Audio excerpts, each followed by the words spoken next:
পঞ্চম সিন্ধু জয়ের লক্ষ্যে উত্তর আয়ারল্যান্ডের নর্থ চ্যানেলের জলে ঝাঁপ দিয়ে 13 ঘন্টা 22 মিনিট সাঁতার কেটে জয় করলেন নর্থ চ্যানেল সাঁতারু সায়নী দাস। শুধু তাই নয়, বরফের মতো ঠান্ডা হাড়হিম করা জল, দমকা হাওয়ার সঙ্গে স্রোতের প্রতিকূলের থেকেও শুক্রবার প্রথম থেকে যে দাপট তিনি দেখিয়েছেন তা দেখে সুইমিং অ্যাসোসিয়েশনের অনেকেই কপালে চোখ তুলেছেন।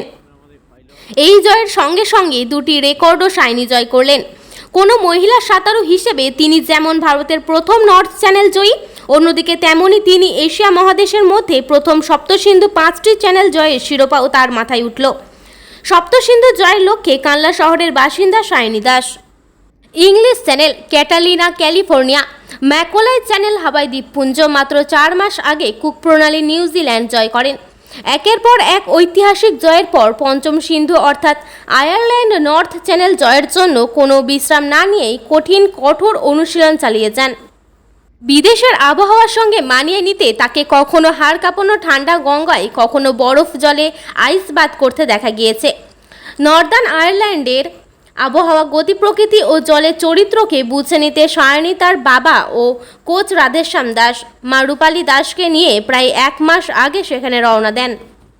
নির্ধারিত সময়ের প্রথম দিকে প্রাকৃতিক দুর্যোগের কারণে নর্থ চ্যানেল জলে নামার অনুমতি না মিললেও শুক্রবার সেখানে নামার অনুমতি মেলে। আয়ারল্যান্ডের সময় এদিন 7:30 ও ভারতীয় সময় প্রায় 11:30 নাগাদ তিনি পঞ্চম সিন্ধু জয়ের লক্ষ্যে নামেন। দীর্ঘ চ্যানেলের হিমশীতল জলে বেশিক্ষণ থাকার কারণে হাইপোথার্মিয়া ও রক্ত জমাট বাঁধার মতো দুর্ঘটনা যেখানে ঘটতে পারে, ভয়ঙ্কর সামুদ্রিক প্রাণীর হাতছানিকে উপেক্ষা করে সায়নী যেভাবে স্রোতের প্রতিকূলের দিকে দাপট দেখিয়েছেন তাতে সকলেই অভিভূত। এদিন সাঁতার চলাকালীন তার পাশের বোটের সামনে ভারতের জাতীয় পতাকাকে উঠতে দেখা যায়।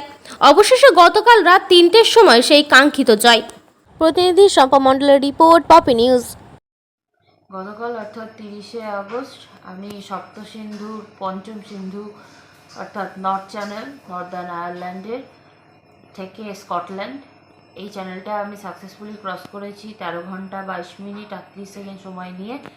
আমি প্রথম ভারতীয় মহিলা হিসাবে এই চ্যানেলটা পার করলাম এবং সপ্তসিন্ধুর মধ্যে 5টা চ্যানেল ক্রস করা এশিয়ার মধ্যে প্রথম মহিলা সাঁতারু হিসাবে আমার নাম যুক্ত হলো। আর 2টি চ্যানেল বাকি রয়েছে, স্পেনের জিব্রাল্টার এবং জাপানের সুগারু।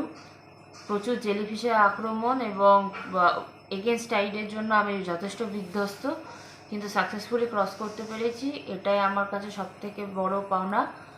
অসংখ্য ধন্যবাদ আমার সকল শুভানুদ্দায়ী মানুষদের, যারা সবসময় আমাকে পজিটিভ ভাইবস দিয়ে গেছেন, আশীর্বাদ করে গেছেন এবং আগামী চ্যানেলগুলো আশা করছি এভাবেই সাকসেসফুলি ক্রস করবো এবং সপ্তসিন্ধু পার করে ভারত তথা বাংলার মুখ উজ্জ্বল করব।